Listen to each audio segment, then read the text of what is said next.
Karma to Christ ministries आपका स्वागत करती है। आइए हम परमेश्वर के वचन पर चर्चा करें। आज का वार्तालाप का शीर्षक है आनंद पाना सीखे। आज के बाइबल छंद है फिलिप्पियों अध्याय 4 पद 10 से 13। मैं प्रभु में बहुत आनंदित हूँ कि अब इतने दिनों के बाद तुम्हारा विचार मेरे विषय में फिर जागृत हुआ है। निश्चय तुम्हें आरंभ में भी इसका विचार था, पर तुम्हें अवसर न मिला। यह नहीं कि मैं अपनी घटी के कारण ये कहता हूँ, क्योंकि मैंने ये सीखा है कि जिस दशा में हूँ उसी में संतोष करूँ।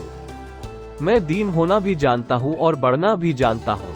हर एक बात और सब दशाओं में तृप्त होना, भूखा रहना और बढ़ना घटना सीखा है। जो मुझे सामर्थ देता है उसमें मैं सब कुछ कर सकता हूँ। तथा फिलिप्पियों अध्याय 4 पद 4 और 5, प्रभु में सदा आनंदित रहो। मैं फिर कहता हूँ, आनंदित रहो। तुम्हारी कोमलता सब मनुष्यों पर प्रकट हो, प्रभु निकट है। आनंद को जीवन के प्रति दृष्टिकोण में बदलाव के माध्यम से सीखा जा सकता है।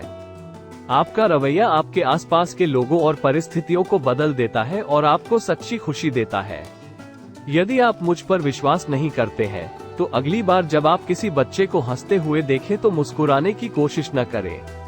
चाहे आप किसी भी परिस्थिति का सामना कर रहे हो, खुशी के वे कुछ पल आपकी सभी परेशानियों को भूल जाते हैं। आप आखिरी बार कब अपने परिवार के साथ बैठकर फिल्म या टीवी शो देखते समय हंसे थे? लोगों को ये सीखने की जरूरत है कि रोजाना खुश कैसे रहा जाए। कोई एक समृद्ध नौकरी में हो सकता है, एक बड़े परिवार का हिस्सा हो सकता है, या कई दोस्तों के बीच लोकप्रिय हो सकता है, और वास्तव में उसे कभी खुशी नहीं मिल सकती है। यह न केवल मशहूर हस्तियों के बीच, बल्कि युवाओं के बीच भी आत्महत्या की बढ़ती संख्या से स्पष्ट है, जो फर्जी पोस्ट और सेल्फी के पीछे अपने गहरे अवसाद को छिपाते हैं। यहाँ तक कि आधुनिक मनोविज्ञान ने भी हमें चेतावनी दी है कि यह पीढ़ी सोशल मीडिया पर लाइक, व्यू और फॉलोअर्स की संख्या के आधार पर खुद का मूल्यांकन कैसे करती है। कुछ तो गलत है जब लोग लगातार नौकरी, करियर और यहाँ तक कि जीवन साथी भी बदलते हैं। हर कोई एक दूसरे से तुलना कर रहा है कि उसके पास क्या है। लोकप्रिय सोच ये है कि यदि आप जल यात्रा नहीं करते हैं, किसी प्रसिद्ध शहर की यात्रा नहीं करते हैं, या किसी विदेशी स्वर्ग की यात्रा नहीं करते हैं, तो आपके पास दिखाने के लिए फिट शरीर नहीं है या नवीनतम रेस्तरां में खाना नहीं खाते हैं, तब आप कुछ भी नहीं है और आपका कोई जीवन नहीं है। जब हम मसीह के साथ चलते हैं, तो हम भौतिक संपत्ति या दूसरों की स्वीकृति और राय से परे जीवन जीना सीखते हैं। मसीह हमें सिखाते हैं कि जीवन में सरल चीजों को कैसे महत्व दिया जाए, हर स्थिति में खुशी कैसे पाई जाए और दूसरों को उनकी स्थितियों में आशा खोजने में कैसे मदद की जाए। जब प्रेरित पौलुस हमें आनंदित होने और आनंदित होते रहने का निर्देश देता है, तो वो सुसमाचार का प्रचार करने के लिए जेल में रहते हुए ये लिख रहा था। उसने ये सीख लिया था कि स्थिति कैसी भी हो, संतुष्ट रहना चाहिए और यह समझना चाहिए कि सुरंग के अंत में हमेशा प्रकाश होता है।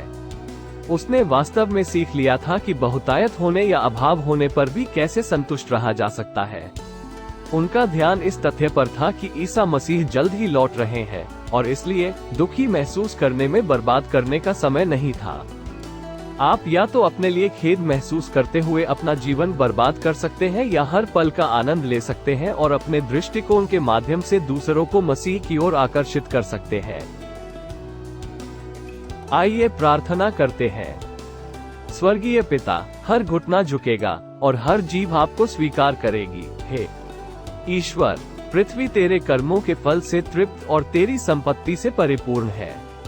धन्यवाद पिता कि हम जीवन में हर स्थिति में खुशी पा सकते हैं। मसीह के माध्यम से हमें किसी भी चुनौती का सामना करने के लिए मजबूत बनाने के लिए धन्यवाद। जीवन के साधारण सुखों की सराहना न करने के लिए हमें क्षमा करें। दूसरों के साथ अपनी तुलना करने या हम जो कुछ भी करते हैं उसमें उनका अनुमोदन चाहने के लिए हमें क्षमा करें।